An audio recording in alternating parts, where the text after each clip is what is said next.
Hey guys, it's Prince Rich with Rich Technology Group, and today's video is a little different. So in the previous week, I actually had the pleasure of being on a podcast called LinkedUp, headed by a good buddy and business colleague of mine, Mr. Derek Ford, and he just basically wanted to know a little bit more about Rich Technology Group as a company, who we are, what our vision is, where we came from, and he also wanted to know a little bit about me, Prince Rich, as the CEO and founder of the company, and a little bit about my journey, not only as a professional, but as just a regular person and just a everyday guy out there, as you know, coming up in the business world and also building the company and bringing it to what Rich Technology Group is and what it stands for today. So watch this video. It's a little longer than most of our videos, but again, it was a podcast interview. It was kind of a let our hair down, the gloves come off, just talk openly as gentlemen, and a little bit about the journey, a little bit about Rich Technology Group, and a little bit about myself. So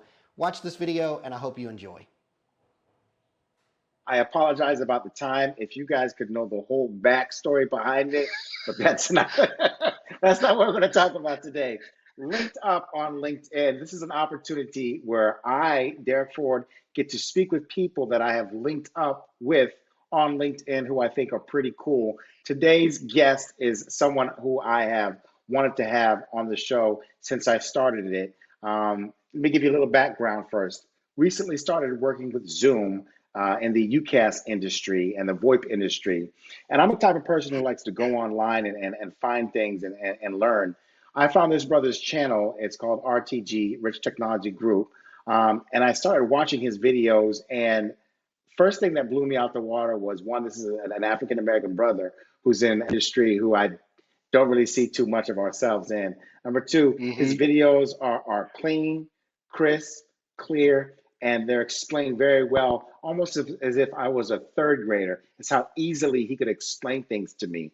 And I think the last thing about his channel is the fact that Rich actually gets into the content. If someone makes a comment, Rich is in there, and he's making suggestions and a whole bunch of things, but I'm probably talking too much. Ladies and gentlemen, Linked Up, episode number 3. Put your hands together for Mr. Prince Rich from Rich Technology Group. Thank you so much for having me today, Derek. I am excited to speak with you and also to your audience about whatever questions you wish to throw at me. So I Awesome. appreciate you having me here. I'm very happy to have you here. As I said before, when I first came up with the show idea, I knew I was going to have you. See, it's crazy, Prince. I don't call you Prince. Prince. When you can be somebody who's watching YouTube and you think to yourself, man, this person is so cool or they're so knowledgeable. We'll never get a chance to meet. To actually having that person come onto your show and sit and talk with you, and then something that you both are aligned with, it's just Yeah. superb. So again, thank you for coming on the show. I got a lot of questions about your company, you, and then maybe VoIP in general. So to get started, tell everybody a little bit about who you are as a person, and then tell everybody about RTG. Okay. So who I am as a person, I'm Prince Rich. My full name, and when people see my ID, they never believe it, is Prince Edward Rich IV.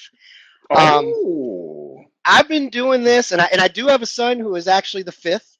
I got 5 kids, but one of my sons is actually Prince Edward Rich V. Um, I guess I've been doing this. I know I don't look this old, but I've been self-employed since I was 19 years old. I'm 40. I just wow. turned 40 at the time of this video, so it's Oh, happy been a long birthday. ride. Yeah, well, thank you, thank you. I Sagittarius, right? I don't know. I don't even know. It's funny. My wife is always like, "Oh, you're this sign or whatever," and I'm like, "I don't know. You tell me." She knows that, but I think. Correct me if I'm wrong, but I think October's Gemini. Is it?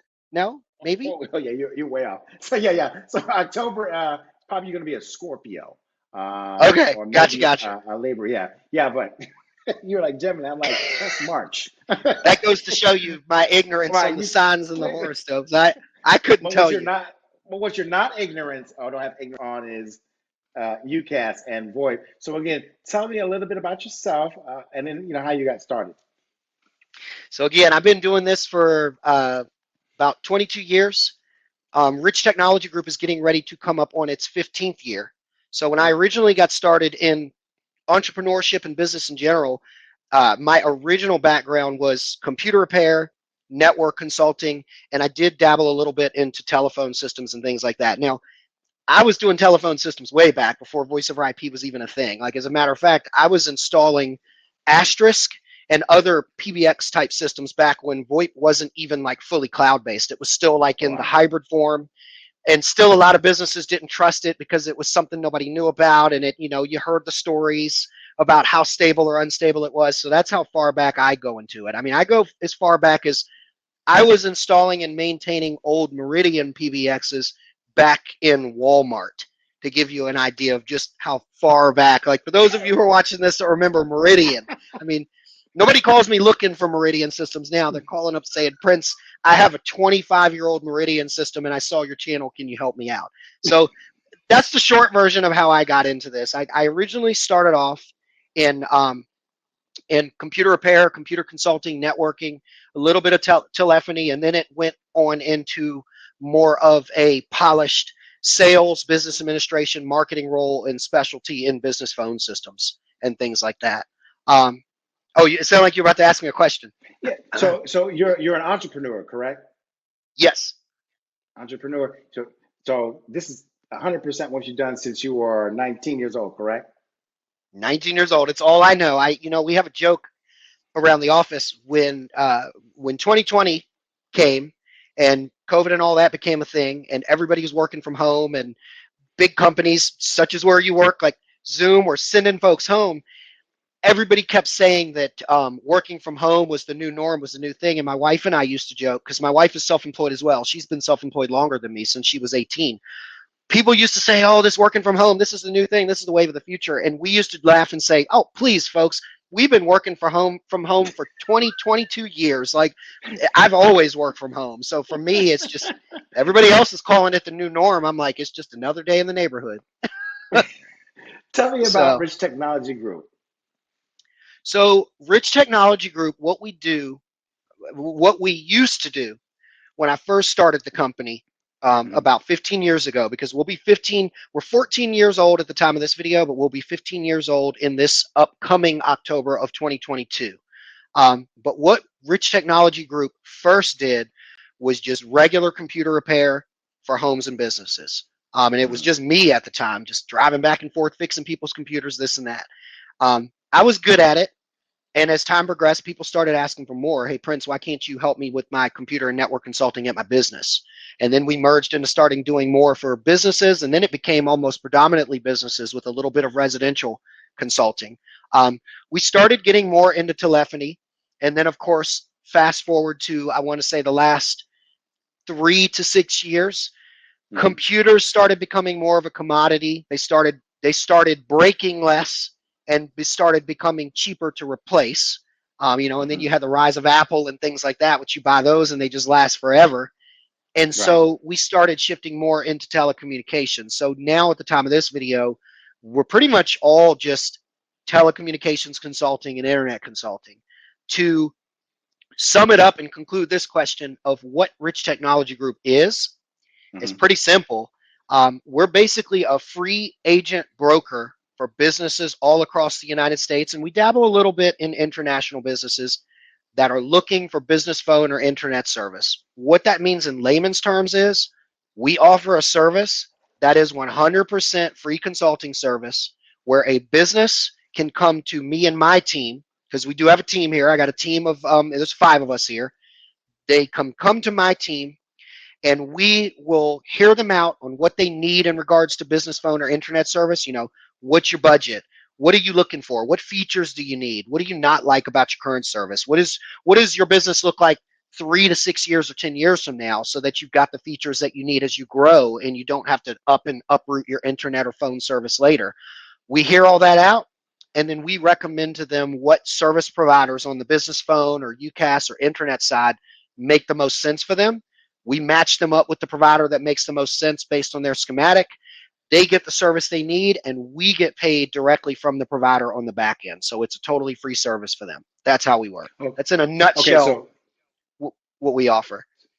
okay. So someone, let's just say, maybe I'm looking for something. I got a small business. I can come to you, no charge to me, Yep. and I could tell you, you'll ask me some discovery questions. I'll tell you my pain points, and then you will make a suggestion for me.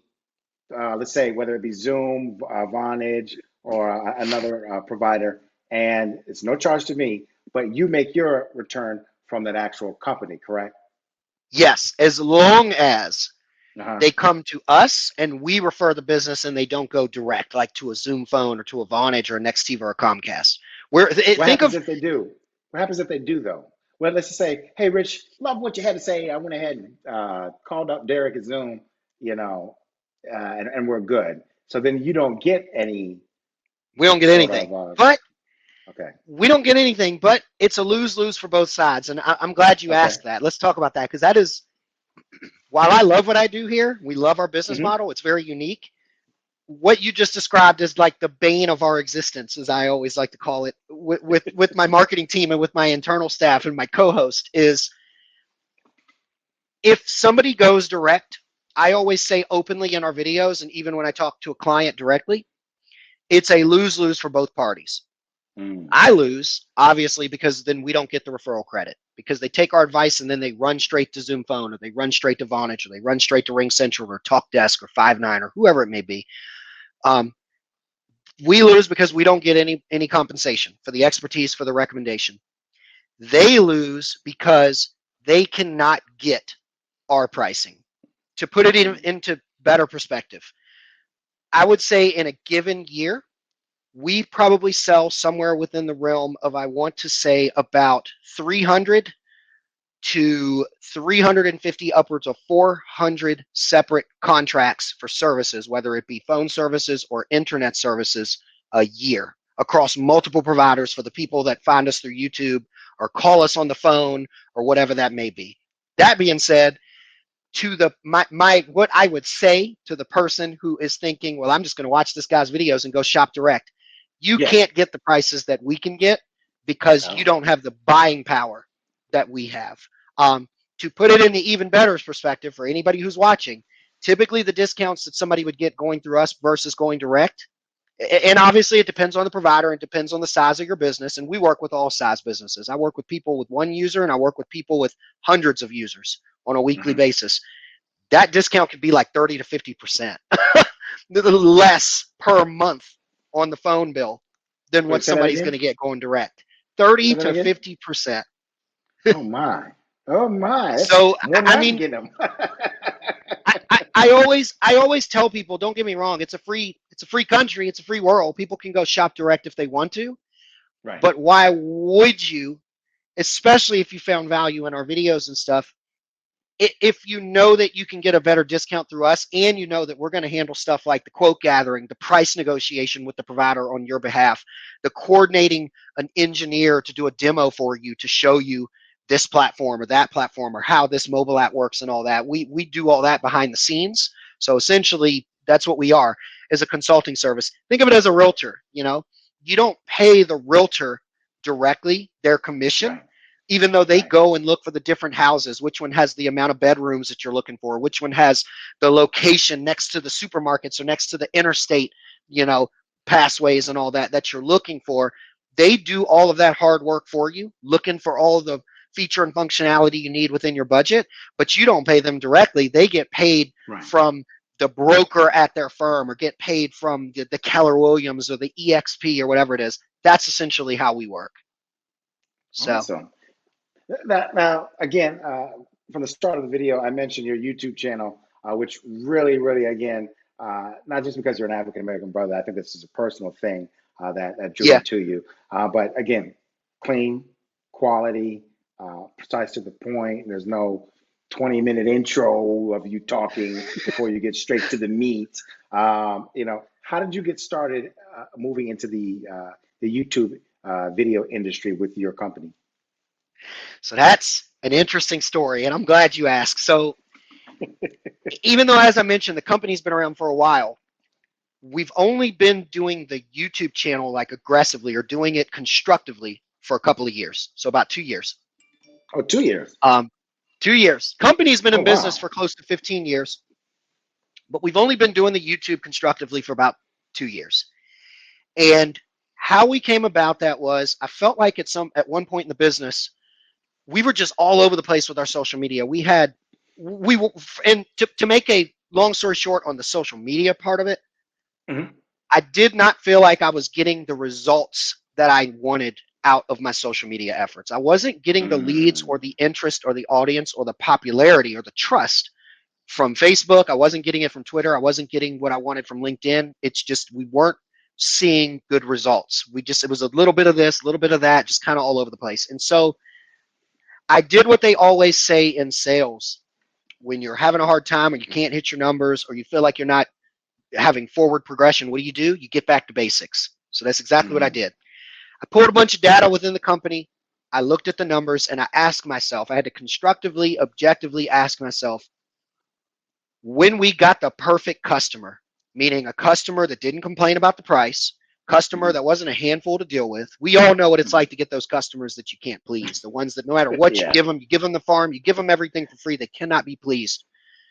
I've wanted to know in the data what social media platform, when we got the perfect customer, no matter how many we got, but when we got that perfect customer, what social media platform did they come from? And we found through the data it was YouTube. So Mm. I, there's an old saying in sales as well. If something is working, what do? You don't change it, you just do more of it. So I decided Mm. for now, screw Facebook, screw LinkedIn, screw Twitter, screw trying to be all things to everything. Let's just put all of our energy into the one thing that the data shows gives us the perfect customer.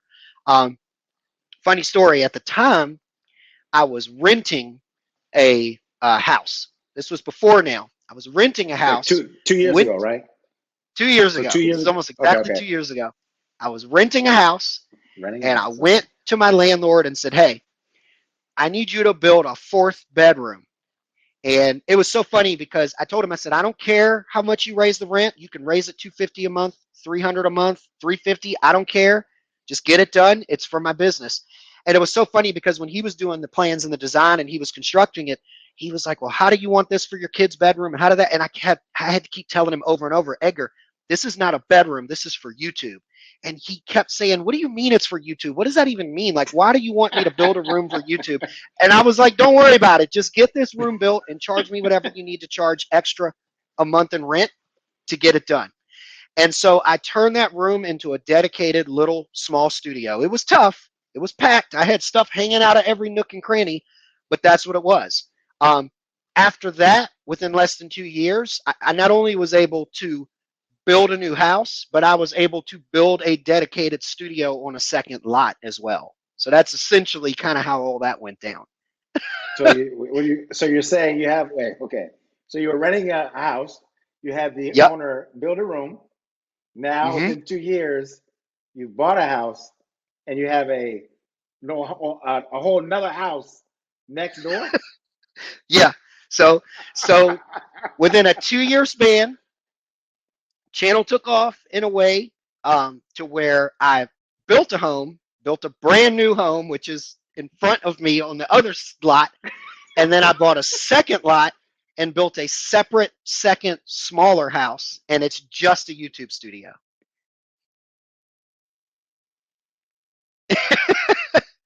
So Well, that beats my little studio and my little basement. I was like, now, golly. Well, that meant, you know what? That's a testimony to how good you are. Tell me a little about RTG. You did mention that you have some employers, correct? The employees, team that you yes, have with you? Employers. yeah. Oh, So all right. the team consists of so the main my main employee. She's my sidekick. She's my partner in crime, as I call it. Is Sunita Allister. I saw her on For the you, YouTube I know video. you've seen her because you watch a Yeah, lot yeah, of my yeah. videos. But for Yeah. the folks that are watching this video, if you want to see who she is, learn more about her, Hmm. all you have to do is go to our channel and look for a playlist called RTG News. Her and I do videos. I think it's every Friday, and it's just talking about news. Like this company got Yeah. acquired, this happened with this person's now offering this, and it's just her and I just talking about our opinion commentary. So Sunita is my co-host. She's also one of our main consultants. So she talks with a lot of the people that call that say, hey, I saw that you recommend different providers, but I don't know which one makes the most sense. Like like for example, I actually got a message earlier this week that said, "Hey Prince, I've seen some of your videos on Zoom Phone. I think I'm interested, but could I talk to you or your team to see if Zoom really does make sense for me?" So that's what she does. I also have an account manager. He doesn't really go on the YouTube channel or do any like consulting with customers from a sales perspective. He deals with our existing customers, ones that are, Okay. say, signed up with the provider that have technical issues and they need to get a hold of their tech department, or they are looking for additional services like, oh, I need to add new extensions, or I need internet now, or something like that. I do have an account manager that works with customers full time. And then last but not least, even though they're last on the list, they're still a big component. I have my video editor, and he's awesome. And then I also have, and I'm going to even mention their names. Our account manager is Steve Morrison. My video editor is Shaeed. Shaeed is our video editor, and he's awesome. You've seen the newer videos, he's awesome. He's a fairly newer addition, like 2 or 3 months when I got to the point I couldn't do the videos anymore. And then last but not least, and she's the magic behind the scenes a lot of people don't see because she's not on the YouTube channel, I have a blog editor, and her name is Amel Zaim, and she does all of our blogging for our website because, believe it or not, there's a lot of people, even though I prefer video, I don't like to read articles. And I think in 2021, most people like to watch video. There's still a lot of people that just want to read those old school Yeah. articles and Yeah. consume their information that way. And Yeah. so she handles all of that. So Yeah, I'm that type there of you have it. person. I think it's very good to video is great, but to come across as an expert is to put an article down and I can cite and Yeah. share that with other people. Wow, it sounds like you put together a great team and a sort of a great business. Tell me a little bit about what it's like to be an entrepreneur, being that today everybody thinks an entrepreneur is something that's just easy to do, cakewalk, walk in the park. But I don't think they see. I think they see the beginning and then they see the end, but I don't think Uh-huh. they understand just how, especially in the African American community, and I can only say that because that's my community, that they see the end result.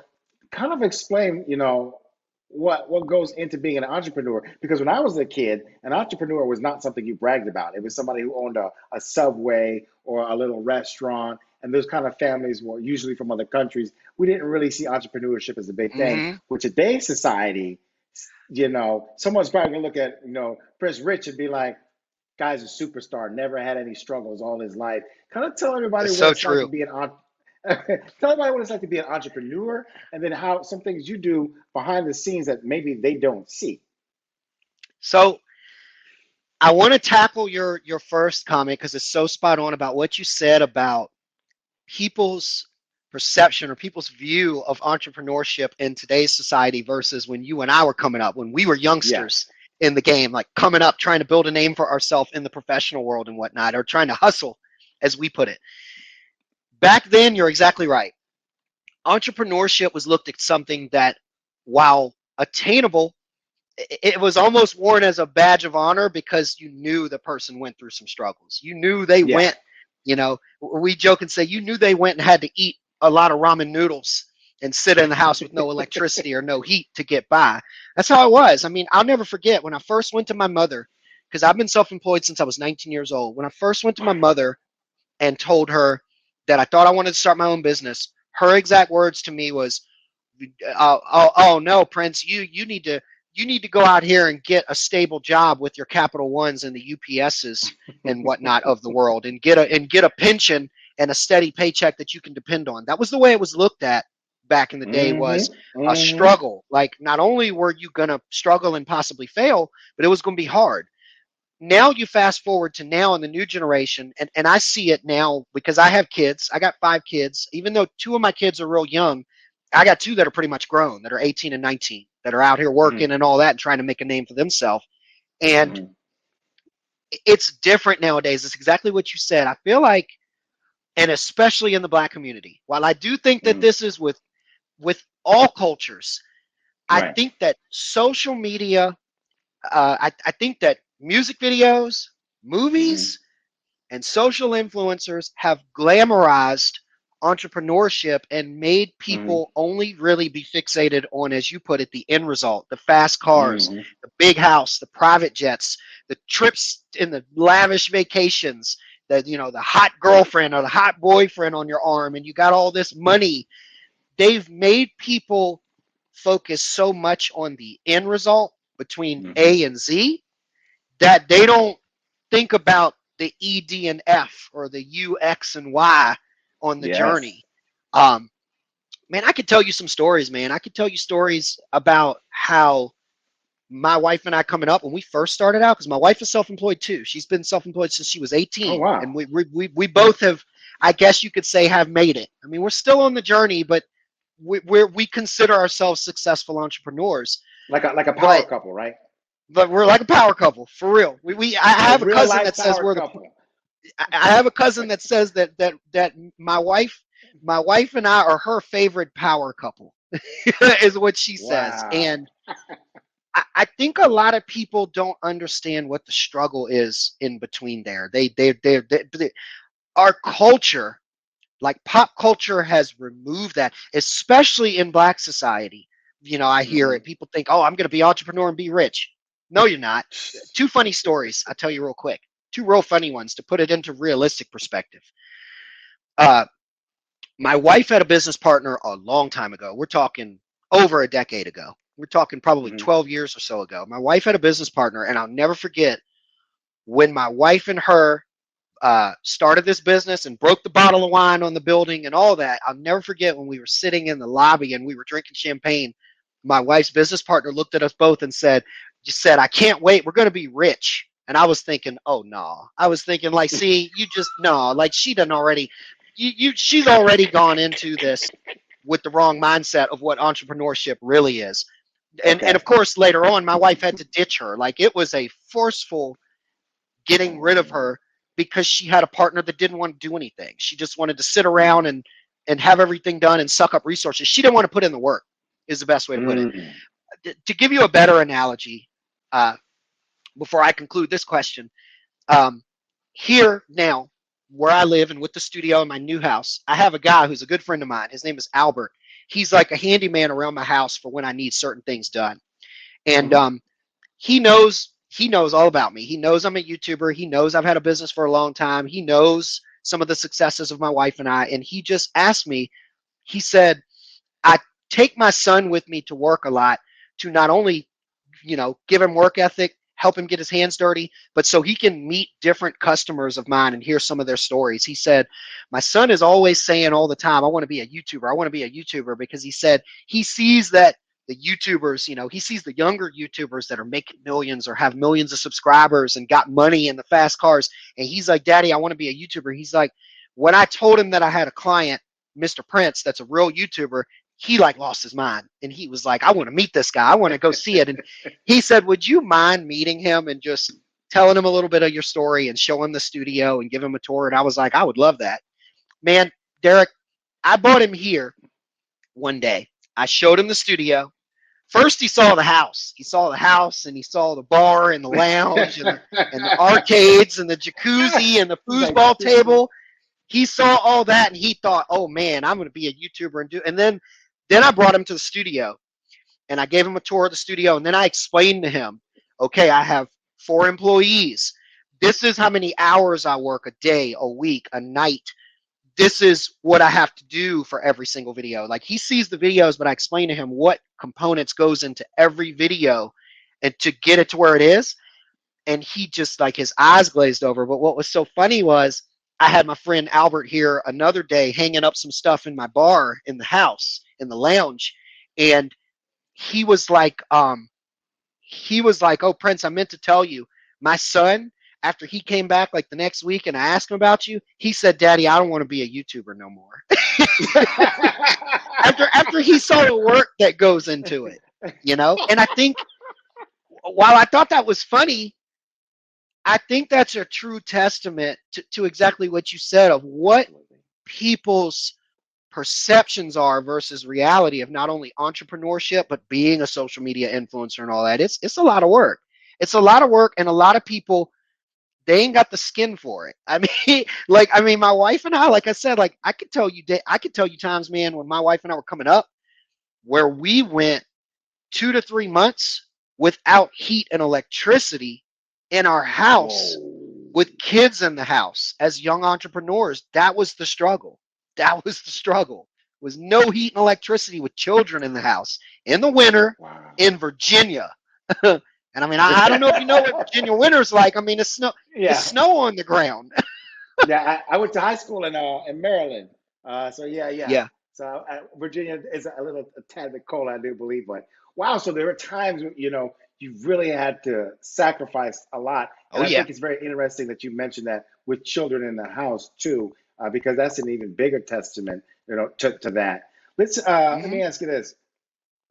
So you've got your business, you're in the UCAS industry, the VoIP industry. Um, COVID hit, year and a half ago. How do you think COVID affected or changed the VoIP and the UCAS industry? So I think it changed it in a good way and a bad way. Let's Mm. start with the good. Yeah. I think that COVID changed the VoIP industry in a good way, especially for guys like me that were already established and had a system in place to capture people that wanted to look into voice over IP or UCAS. Change it in a good way because we all kind of overnight became a success. We went Mhm. from, we weren't hurting before COVID-19. We were doing pretty well. Steady stream of people contacting us saying, hey, we found your videos. Hey, we see that you're the phone system guy. We need a VoIP phone system. But then it turned into everybody and their mamas contacting us wanting to switch to UCAS. Why? And this is the good side of it, and then we'll get to the bad. Mhm.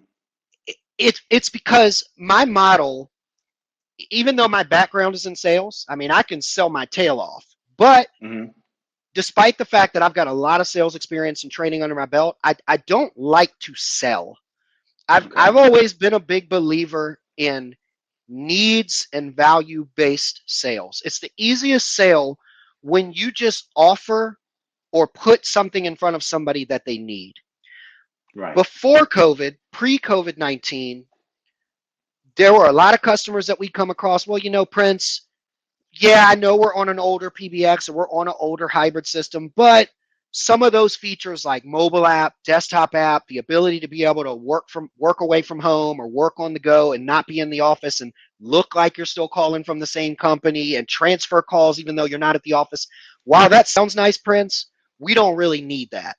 But then Mhm. COVID reared its ugly face around the corner, and these things went from being a would like to have to absolute must haves for business. That's the Absolutely. good news. The good news for us because we all became overnight successes. The bad news, I think, is because everybody is switching over to voice over IP and it's becoming more of the standard. You Mhm. got your different businesses out there like your Ringcentrals, your Vonages, your Nextivas, your Zoom phones. Everybody now is trying to get in on that market share because voice over IP is becoming the standard. And with that, and this is something that I've actually talked directly with the marketing departments of a lot of these companies that we work with, like your Ringcentrals, Mhm. your Vonages, your Zooms, and all that, your Zoom phones.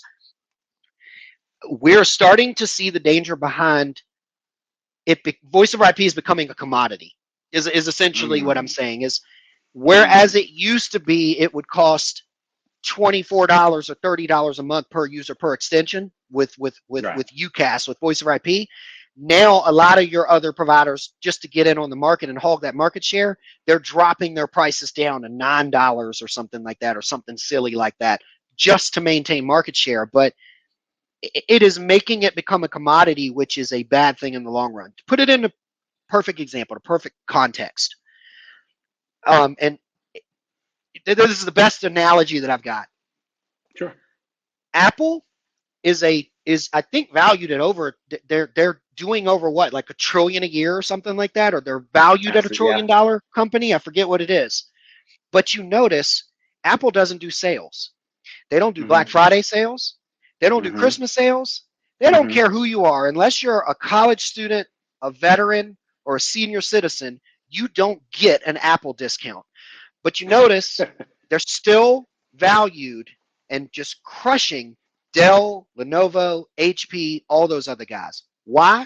because all those other guys have turned their product into a commodity where you couldn't even get a cream of the crop Dell laptop for, say, less than $1,500-$1,600. Now you can go get it for $700 to $800. They've lowered their price just to keep market share.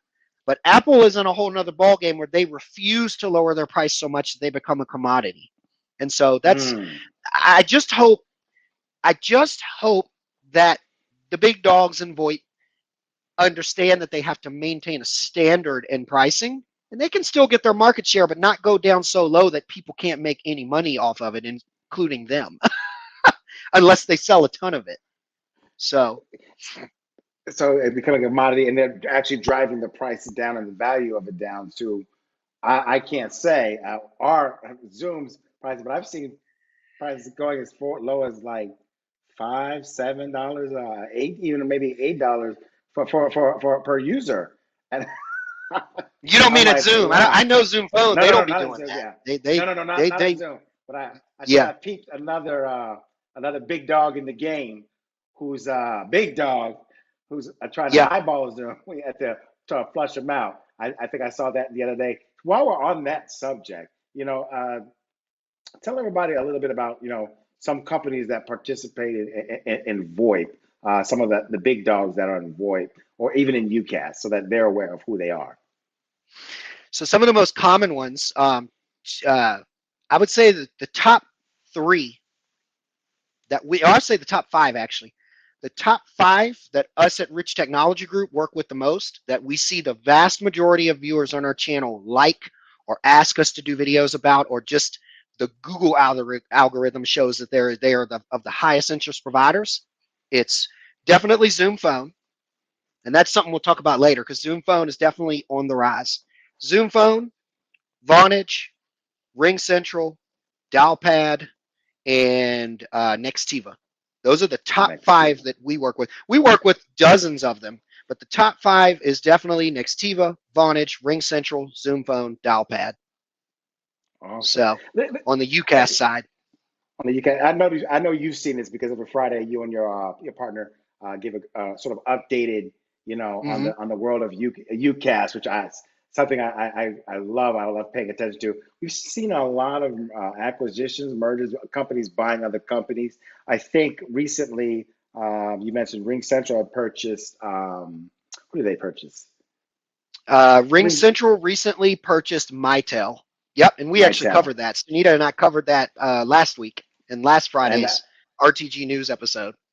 Yep. And then Zoom, I wanted to acquire Five9. That didn't fizzle out too well. And between me and you, I think Zoom went ahead and started making its own internal, call center. And I think we had 8x8 purchase Fuse, right? Yep. I can give you the rundown because we covered it. I think it's important for people to hear. So the first one we covered was Zoom was going to acquire Five9 for, correct me if my numbers are wrong, it was $14.7 billion. But I think something happened where Five9 didn't like the offer, or Five9's like consultants or lawyers or shareholders didn't like the offer. And as you said, that got canceled. But we were never worried about that because even Sunita and I mentioned in the video, Zoom, let's just talk about this for a minute. Yeah. We've talked about this openly. And I know there's going to be some service providers that we worked with that we're tight with that are going to see this and think, oh, Prince, you're pissing us off. But you know me, I keep it real. Even on our channel, we keep it real. We think that Zoom is going to give a lot of the providers out there a run for their money. We really do on the UCAS and on the CCAS side. And I'm not saying that out of any favoritism towards Zoom because you've watched my channel. You know that we've had our tussle with Zoom in the past. Even though everything is good now, we're on the amends. We're even selling Zoom, and we're happy with the results we see. And Zoom is happy with what we're doing with them. The bygones everybody decided to let it. For anybody who's seen that video, you know we keep it real. So but he does. If I'm being totally honest and transparent, I think that Zoom gets it on the UCAS and on the CCAS side. I think that their marketing has vision where some other companies, let's just be real. Zoom doesn't need money. Like that's the thing that we notice makes them a little different than some of the other providers. Zoom, unlike a lot of the other providers, does not need money. And when money is not your focus and vision is your focus, vision and structure is your focus and strategy, you are a force to be reckoned with at that point. Absolutely. While we're on that subject, before I go into the acquisitions, I have a motto here at Rich Technology Group, and it's part of why I see big things for us in the future. We really are not concerned with money. And I really mean that when I say that. I'm not saying that me and Sunita and the rest of my staff are just loaded and we're, slumdog Right. millionaires and all that kind of stuff. Not at all. Just bought two homes next to each other. We, we, I train my staff with a philosophy that don't get so fixated on the numbers, because when you fixate on the numbers, you're just going to be stressed out and you're going to be number driven. Those are the worst salespeople when they're number driven, because the customer can tell that all you, excuse my French, but that all you give a damn about is the numbers. And when you're focused solely on the numbers, you can't help people. They can see through it. They can see that your motive is money and it's not in helping people. That being said, I'm not saying that Zoom doesn't care about money in some capacity, because you can't have $14.7 billion to acquire Five9 if you aren't concerned with money. But their vision supersedes the money, and that's a very important thing. The other acquisitions that we saw recently was Ringcentral just acquired or did some sort of strange strategic partnership with Mitel for $650 million. Right. We think that was brilliant, because I've said this in many videos on the channel, so this shouldn't piss anybody off. I've said it openly. Is that Mitel has really been falling off. I've probably talked with just between the start of 2020 and 2021, I've probably spoken with, I want to say, 25 different individuals, many that were large call centers, or larger than normal operations, like a lot more than 50 employee operations, that said that they had Mitel and it just could not offer the functions and features that they needed to combat with the mobility required surrounding the pandemic, and they needed to switch. And so we think that Ringcentral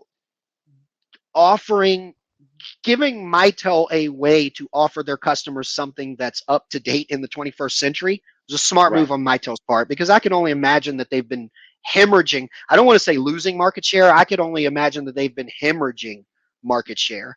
The other acquisition and by the way, I called the Mitel acquisition. I'm not even joking. Oh, you did? I literally had a customer. He is my witness. I literally had a call center that I've been working with for the last month and a half. We've been having regular meetings on Friday, and on his list, he had Mitel as one of the ones that he wanted to look at. And I told him to take Mitel off the list. And when he said, why? I said, because they're behind the times. They do not have a current offering that can meet or exceed the offerings of your Ringcentrals of the world, your Zoom phones of the world, your Vonages of the world. I think that they need to get it together. And my exact words to him was, I suspect that between now and the end of 2022, someone's going to buy them or acquire them to get them up to par with the new features. I literally told the guy that. And so I've called them both. I even called another one, which was Sangoma, recently purchased Star to Star. I want to say it was about 4 months ago. Sangoma purchased Star to Star for $460 million. We knew that was coming too, because Star to Star, same thing. Nobody ever calls us looking for Star to Star. They call us looking to switch. I'm not saying that we have the highest sales in the market, but we have enough popularity in the social media ranks, and we get enough hundreds and hundreds of calls of people looking for UCaaS that we know what people are looking for, and we know what people are switching from because it's just not doing the job anymore. So we're able to call a lot of acquisitions before they even happen. So I think the only other one was Ericsson was purchased by somebody.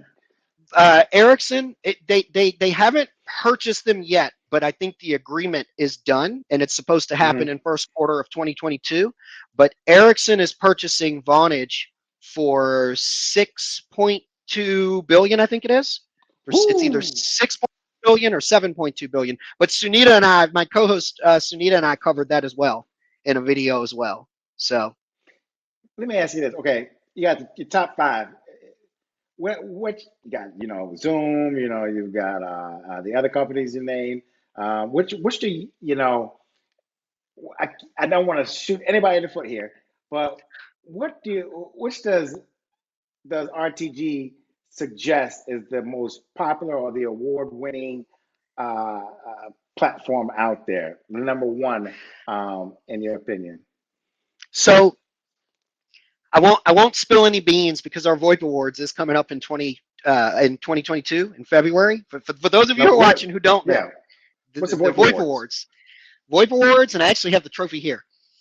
Voip Awards is a Rich Technology Group event that we do every year. This isn't the award that goes to the provider. This is mine. This is our internal like Okay. model one of however many years this goes on. So this is the first one that was made. Wow. But the provider, if they want it, gets one just like this, but it has their information inscribed on it, like, so on and so forth, Voip Award 2020, whatever. But this is model number one for 2021. So the Voip Wow. Awards is basically a online YouTube premiere event that we do. We do it every February, and Okay. we have multiple categories, which that's actually what that award back there is the lower categories, the common categories, like Oh, wow. you can't see it. Now you can see it Okay. back there. That award back there goes to everybody that is like best customer service, provider with the best customer service of the year, provider with the most feature-rich platform for the year, provider that had the most user-friendly platform that is easy to use for non-tech savvy persons. That's what that award back there goes to. This award is the grand prize, the VoIP Service Provider of the Year award. And last year, or earlier this year, in February of 2021, it went to Vonage. So Okay. there's a lot of reasons that we picked Vonage for that award. They're definitely not the only provider that we sold throughout 2020 and up until Right. February of 2021, but they were the one that we found that people gravitated towards the most for many different reasons. So I don't want to say that Vonage is our favorite, but Okay. it's a lot of factors that go into that, and a lot of data that we have on our end to Right. be able to kind of come to that conclusion. Whether they're going to get it again for 2022, I don't know. I mean, Vonage has had a lot of interesting changes, as have some of the other providers. So I'm curious to see. I know they're going to either get the grand prize or be in some of the other common category list, but Okay. you'll have to see. Just to be clear, while we're on that subject, Mm-hmm. we pride the VoIP. We take a lot of pride in the VoIP Awards. And for those of you who are watching, VoIP Awards is VoIP, VoIPawards.com. If you want to go to the website, and you can watch the video and see the award when we gave it out and how we picked the different ones. But there's a lot of companies out there that pay to give people awards. You hear about some of these things out there, like the Gartner Award and the this award and the that award. I don't know if Gartner is a paid award. I have no idea. But I know that there's a lot of them out there. They contact you and they say, hey, this provider, hey, that provider. If you want to be an award winner, pay this amount of money and this and this and that. Right. VoIP Awards is not paid. We don't accept any money for nominations. We don't care who you are. We will not tell anybody who is going to win or who we think is going to win. It is all done with us internally, is essentially how we work with that. Now, that being said, we actually got Vonage President's Club Award for 2020. That President's has Club. no, and I do have those here if you want to see it. We got a bunch of awards in 2020, and I do have them if you want to see them. Let me see it. Yeah, I want to see one. So hold on. Let me see what these So look like. Vonage, the first one you ask about, that is Vonage President's Club Award 2020. Yeah.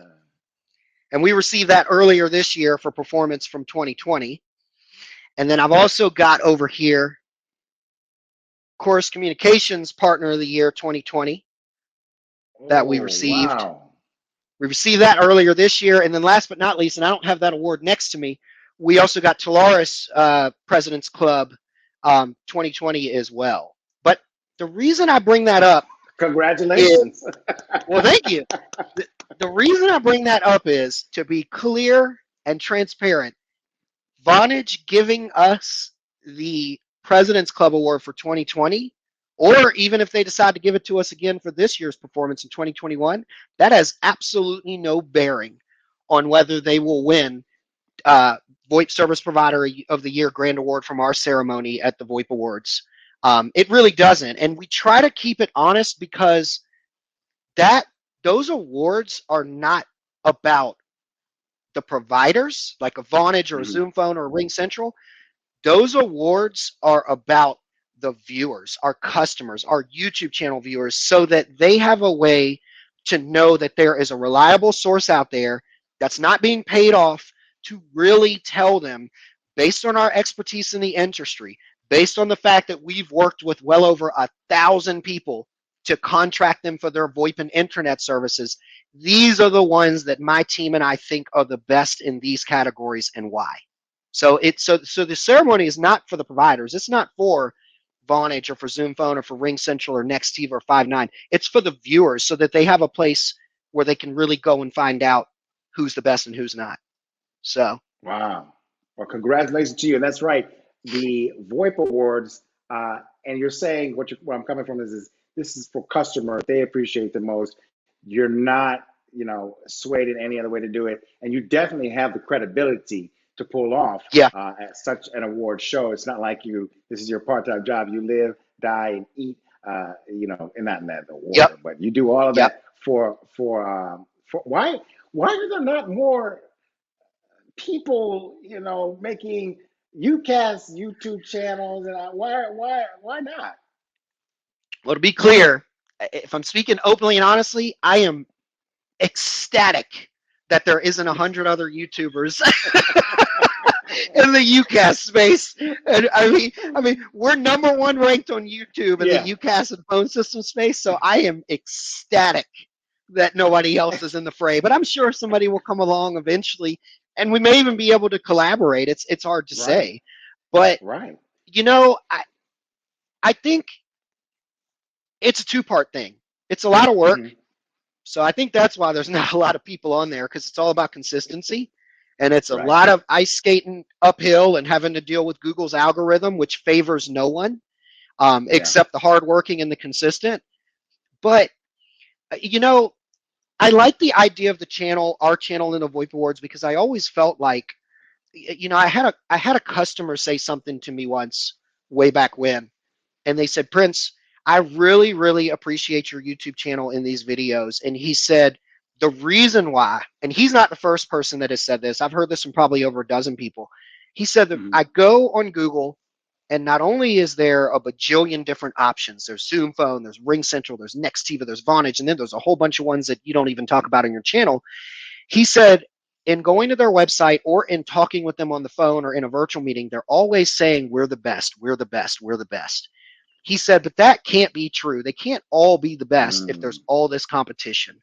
He said, so I really appreciate the videos and the content that you do, because you really break it down and help the different businesses that have different needs figure out which one is the best for them, for their scenario. And so I always felt like the market, the voice over IP, the UCAS, and the internet services market lacked a middleman that doesn't work for Zoom, that doesn't work for Vonage, that doesn't work for Ringcentral, that just keeps it real and says, hey, none of them are all the best, but here's the one that's the best based on what you said. And this is also why I said earlier, I train my staff to where money is not a concern. Like, I literally pay my staff and train them in a way to where money is the last thing that they're concerned with when they're consulting with a customer. So they don't care if this customer pays this UCAS provider pays a bigger bonus than this provider. We don't care. We try to stay laser focused on what's best for that customer. At the end of the day, we know we'll be taken care of if you take care of the customer. And I think that's the case in any business. That really is the case in any business. Well, Prince Rich, we are reaching the end of the show. Real quick, let everybody know where they can find you on social media as well as the website. Okay, so our website is actually www.richtechnologygroup. It's the whole company name outright. Actually, it's behind me. For those of you, let me see if I can move out of there. It's literally www.richtech, Technology Group, thewayitsounds.com. On YouTube, the YouTube channel is just Rich Technology Group. So if you go to the YouTube channel search and just type in that, Rich Technology Group, it'll come up #1 and it'll show the channel and all the videos. On Twitter, our handle is actually Rich Tech Group. And we kind of use our Twitter as a place where people can just ask me questions. It's like a question drop box. And that's also where I have a lot of people that are providers that want to send us hardware for review or whatever it may be that will go. But that's essentially how they can find us. Awesome, awesome. Well, Prince Rich, again, thank you for working with me on this show. Again, I also want to thank you for being, one of the heavy African American influencers in this industry.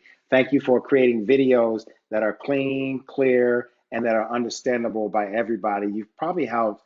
I'm not probably. I know you've helped hundreds, if not thousands of people, find their way through this pandemic. And I think that's going to pay off for you very well in the future.